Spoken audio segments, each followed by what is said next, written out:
Hello mga ka-learners! Kumusta kayong lahat? Happy hour sa inyo dyan. Nandito na naman ang inyong Sir Elmar at welcome back sa aking YouTube channel. So sa video na ito or sa vlog na ito, ituturo ko po sa inyo kung paano kukunin ang exact trigonometric values ng special angles without using the table. The trigonometric table of special angles. So hindi po natin kailangang i-memorize yon para mabigyan natin ng exact value ang special angle. Okay? So, tatlong formula lang po ang gagamitin natin dito. At ang formula na yon ay hindi naman po mahirap, no? I mean, madali lang po siyang tandaan at magagamit mo po siya para kunin ang exact value or exact trigonometric value ng special angle. Okay?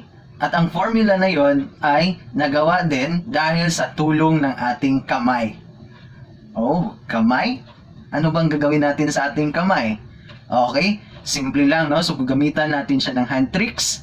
Okay? So, pag ganito lang yon at pa ganon.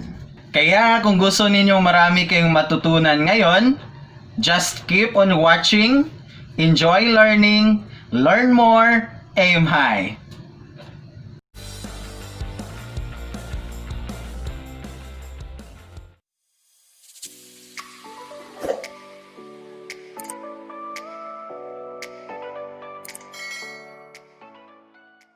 Okay? So sabi ko sa inyo kanina na gagamitin natin ang ating kamay upang kunin ang trigonometric values ng ating special angles.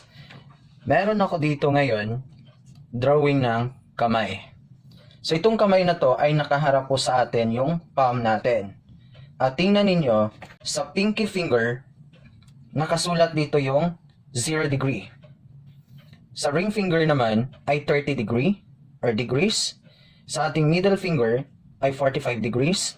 Sa ating index finger ay 60 degrees. And sa ating thumb ay 90 degrees. Now, ang posisyon na to ng ating kamay ay applicable sa sine at saka cosine. So ngayon, ano ba ang magiging gamit nito upang hindi tayo mahirapan sa pagkuha ng values ng special angle or trigonometric values ng special angles. Okay. So, unahin natin yung sine. So, meron tayo dito, hanapin natin ang values ng sine 0 degree, sine 30 degrees, until sine 90 degrees. And we also have the cosine 0 degree until cosine 90 degrees. So now, for sine theta, or for sine function, we have this formula. Sine theta equals the square root of number of fingers below over 2, where theta represents the special angle. So let's go back to our hand. This one.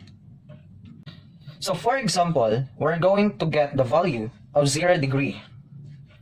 Sine 0 degree. So let's get the exact value of sine 0 degree. So we have sine 0 degree equals, what is the formula?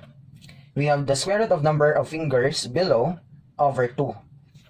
Ang 0 degree natin ay matatagpuan sa pinky finger.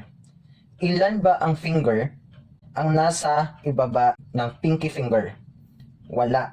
So we have square root of 0 over 2. What is square root of 0? 0. And over 2, what is 0 over 2? Equals 0. So therefore, sine 0 degree is equal to 0. Next, we have the sine 30 degrees. Sine 30 degrees. Now, ang 30 degrees natin ay matatagpuan sa ring finger. Okay? We have the formula, square root of number of fingers below over 2. Ilan ba ang finger na nasa ibaba ng ring finger? Isa. So we have equals square root of 1 over 2. What is square root of 1? 1 over 2. So therefore, sine 30 degrees equals 1/2. Okay? Next, let's proceed to 45 degrees. Sine 45 degrees. Ang 45 degrees natin ay nasa middle finger. Okay? Kapag familiar niya na ang formula na ginagamit natin dito, madali na lang. So this is equal to the square root of, ilan yung fingers below the middle finger? We have 2 over 2. So square root of 2 over 2 is in simplest form na. So this is now the exact value of sine 45. Next, let's proceed to sine 60. Equals, how many fingers below our index finger? This one. We have 3. So we have square root of 3 over 2.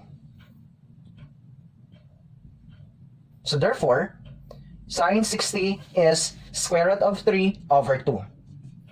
Next, our sine 90 degrees.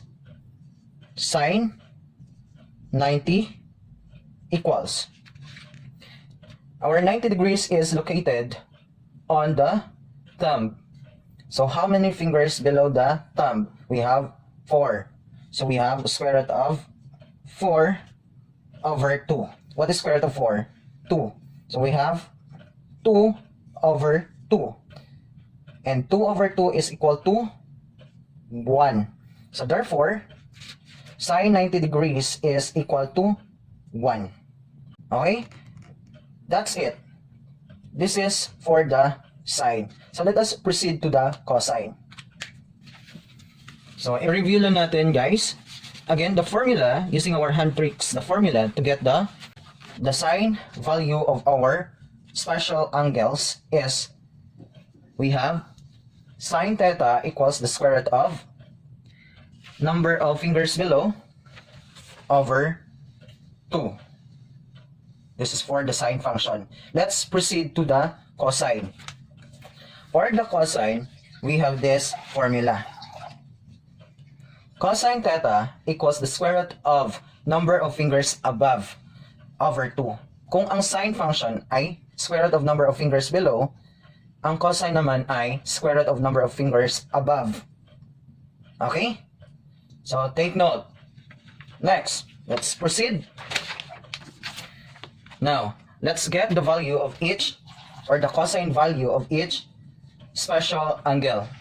Let us start with the cosine 0 degree.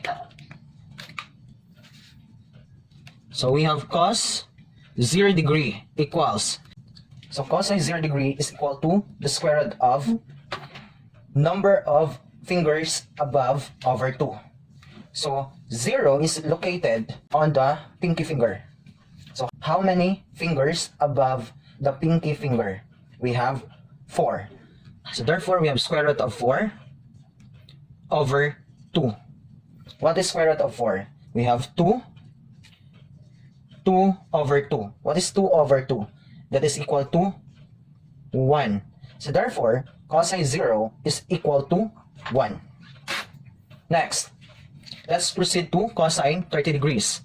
We have cos 30 degrees. Now, this is our ring finger. So how many fingers above the ring finger? We have 3. So therefore, we have the square root of 3 over 2. And this is it. So therefore, cosine 30 degrees is equal to square root of 3 over 2. Next, cosine 45 degrees. We have, this is our middle finger. So how many fingers above? We have 2. So therefore, we have square root of 2 over 2. So therefore, cosine 45 degrees is equal to square root of 2 over 2. Next, let us proceed to cosine 60 degrees. Okay, so cosine 60 degrees, we have cos 60 degrees. equals 60 degrees is located on the index finger. And how many finger above the index finger? We only have one, so we have square root of 1 over 2. What is square root of 1? That is 1. And then over 2, so we have 1/2. So therefore, cosine 60 degrees is equal to 1/2. Next, last, we have the cosine 90 degrees. So this is our thumb. How many fingers or finger above? Nothing. So therefore, we have square root of 0 over 2. What is square root of 0? We have 0 over 2, and 0 over 2 is equal to 0. So therefore, cosine 90 degrees is equal to 0. And this is it about the cosine function or the cosine values of our special angles.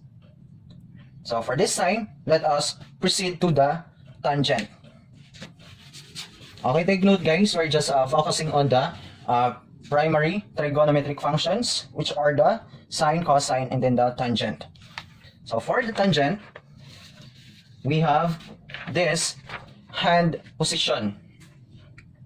So ito naman ay nakatalikod sa atin. Kung kanina, for the sine and cosine, nakaharap yung palm sa atin, ngayon nakatalikod na naman.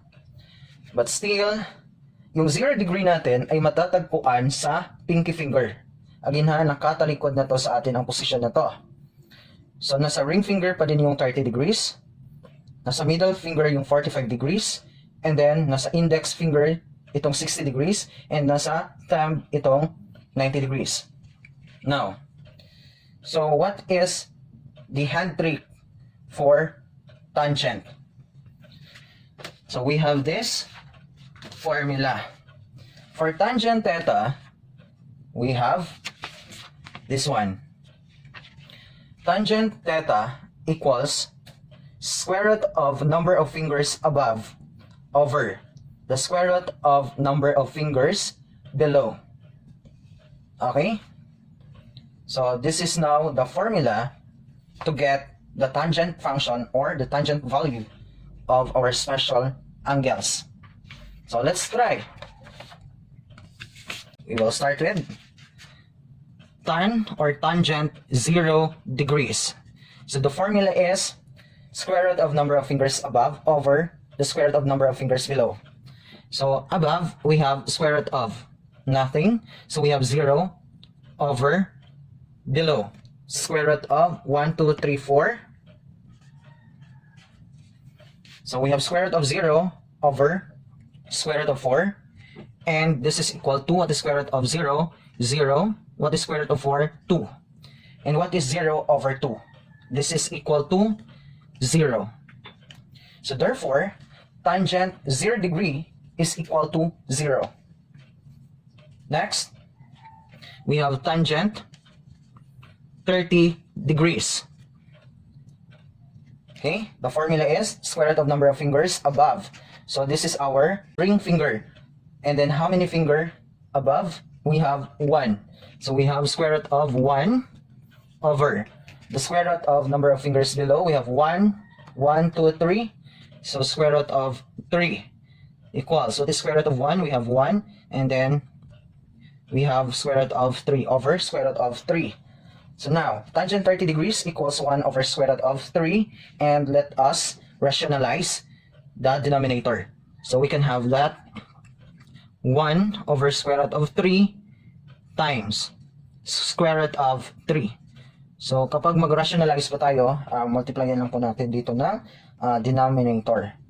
Now, 1 times square root of 3, we have square root of 3. And then square root of 3 times square root of 3, that is 3. So we have square root of 3 over 3. The value of tangent 30 degrees is square root of 3 over 3. Next, let's proceed to our tangent 45. Okay, so we have tangent 45 degrees. 45 degrees is located on the middle finger. So how many fingers above? We have 2. So we have square root of 2 over how many fingers below? Square root of 2. What is square root of 2 over square root of 2? We have 1. So therefore, tangent 45 degrees equals 1. Next, proceed tangent 60 degrees. equals, this is our index finger. How many finger or fingers above? We have 3. So the square root of 3 over the square root of 1. We only have 1 finger below the index finger. Square root of 1. What is square root of 3? This is still square root of 3, and square root of 1 is 1. And square root of 3 over 1 is simply square root of 3. So therefore, tangent 60 degrees equals square root of 3. Next, we have the tangent 90 degrees. This is our 90 degrees on the, or nasa thumb natin. So how many fingers above? We have 4. 1, 2, 3, 4. So we have square root of 4 over how many fingers below? We have nothing. So square root of 0. So we have square root of 4 is 2. And the square root of 0 is 0. What is 2 over 0? This is actually undefined, or not defined. So therefore, 90 degrees is equal to undefined. Okay mga ka-learners, that's all for this vlog, for this video tutorial. At sana meron kayong natutunan ngayon. And I hope nagustuhan ninyo ang video na to. And please don't forget to like, subscribe, i-on ang notification bell para palagi po kayong updated sa aking mga bagong videos, sa aking mga video tutorials and other vlogs. And of course, pa-share na din po. Baka makakatulong ito sa ating mga mag-aaral, lalo na yung grade 9 natin ngayon. At huwag po natin kalimutang magdasal na sana maging okay na tayo, maging normal na ang panahon natin, yung sitwasyon natin. At mawala na yung pandemic na hinaharap natin ngayon. God bless po sa ating lahat at stay safe kayo dyan.